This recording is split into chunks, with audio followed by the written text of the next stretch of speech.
Imagine something so dense that the very concept of escape ceases to exist. An object that neither reflects nor emits light, making it perfectly invisible to our eyes. For decades, black holes were considered merely mathematical oddities, a flaw in the equations of general relativity. However, in 2019, humanity achieved the impossible. It saw the invisible. The image of the Mate 7 galaxy was not just an orange ring. It was the shadow of spacetime bending under the weight of a cosmic monster. Despite their name, black holes are not holes, but massive concentrations of matter compressed into an infinitesimal space. Their gravity is so extreme that nothing in the universe, not even light, the fastest entity we know, can escape their boundary, the event horizon. This idea began in the 18th century with the dark stars of Mitchell and Laplace, but it took the genius of Albert Einstein to understand that gravity is not just a force, but the curvature of reality itself. Today we know that black holes are scattered throughout the universe, from tiny stellar remnants to the supermassive giants that rule the hearts of galaxies, like our own Sagittarius M. They are the keys to unlocking nature's deepest secrets, the point where quantum theory collides with gravity. But how are these logic-defying objects born, and what happens to matter when gravity wins the final battle? Today, we journey beyond the point of no return. For billions of years, a star is a death-defying machine. It is a titanic concentration of hydrogen atoms trying to collapse under their own weight. Yet, in its heart, a miracle occurs. Nuclear fusion. Hydrogen is converted into helium, releasing staggering amounts of energy that push outward. This delicate balance between gravity trying to crush the star and radiation trying to blow it apart keeps the universe in order. But for stars much larger than our sun, this peace is temporary. As fuel runs out, the star begins to synthesize heavier and heavier elements to survive, until it reaches the ultimate enemy of stellar life, iron. Iron is the graveyard of nuclear energy.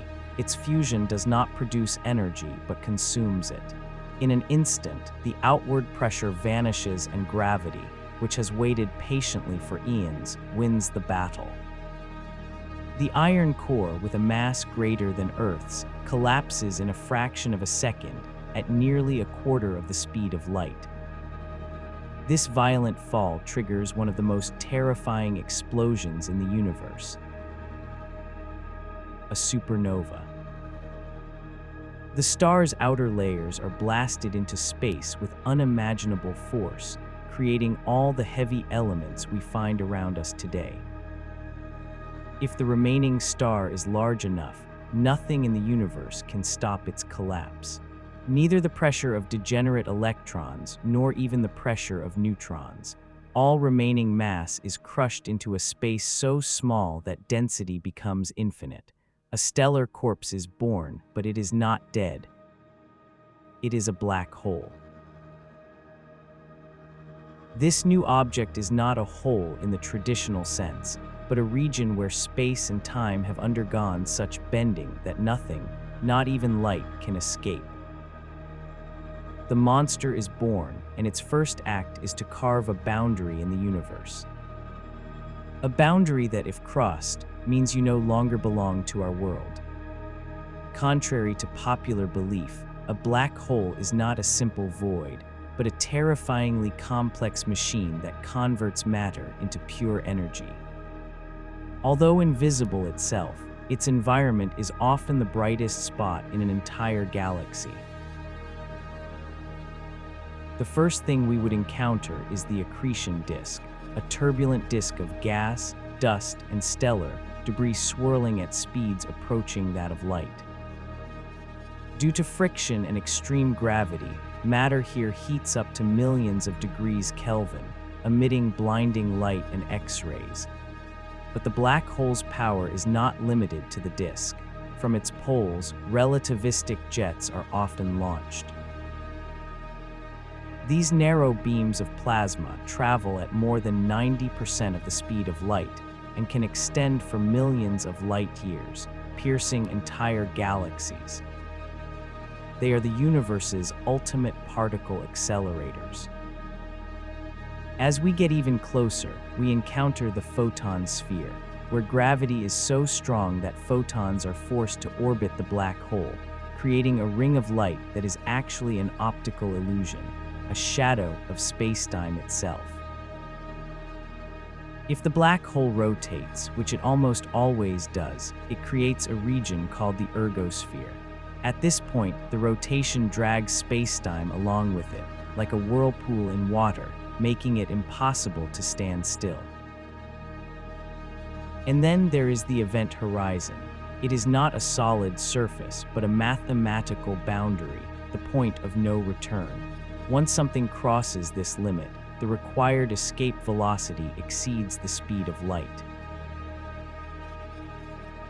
Inside the horizon, the universe as we know it ceases to communicate with us. The black hole is a perfect filter. It accepts everything but returns nothing. The moment you cross the event horizon is paradoxically quiet. According to general relativity, you would feel no sudden change. However, to the rest of the universe, you have already become a ghost. Due to gravitational time dilation, an outside observer would see you slow down as you approach the boundary, until your image seems to freeze forever at the edge of the abyss. Simultaneously, the light you emit would become increasingly red and dim, gravitational redshift, until you vanish completely from the world's eyes. Inside the horizon, space-time is so warped that all directions lead inevitably to the center. There is no way back, just as you cannot go back to yesterday.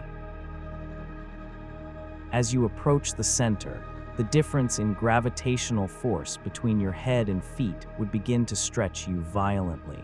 Scientists call this macabre phenomenon spaghettification.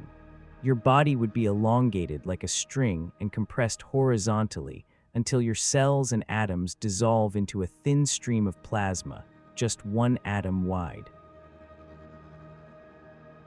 At the end of this journey lies the singularity, a point of infinite density and zero volume where all the mass of the original star is concentrated. Here, the curvature of space-time becomes infinite. For modern physics, the singularity is a dead end. It is where Einstein's equations break down, producing results like division by zero. Space and time as we know them cease to exist. While stellar black holes are terrifying, there are even more imposing giants, those at the hearts of galaxies. A supermassive black hole lurks in the core of almost every large galaxy, with masses of millions or billions of stars. At the center of our Milky Way lies Sagittarius A, which holds entire stellar systems in orbit with a mass 4.3 million times that of the Sun. Its discovery earned the Nobel Prize in Physics in 2020. Even larger is the black hole in Mate 7, or the monster Ton 618, with a mass 66 billion times that of the Sun. These supermassive black holes are the architects of galaxies. There is a mysterious link between a black hole's mass and the speed of stars in its host galaxy, known as the M-sigma relation. By emitting powerful winds and radiation, they can either trigger the birth of new stars or halt star formation forever by blowing gas out of the galaxy. Yet nothing lasts forever. In 1974, Stephen Hawking proved that black holes are not eternal prisons.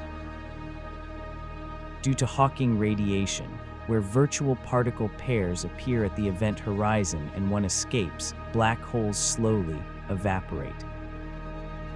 This process is incredibly slow. It would take a Google years, one followed by 100 zeros, for the largest giants to vanish. As they shrink, their temperature rises, and in their final second, they explode with the force of billions of nuclear bombs. This final evaporation leads to the information paradox. If a black hole vanishes, what happens to the information of everything it swallowed? Physics dictates that information is never lost. Today, researchers suspect that space and time may emerge from quantum interactions and that information might remain imprinted in Hawking radiation. In the end, when the last black hole explodes, the universe will sink into absolute silence, without energy, light, or time.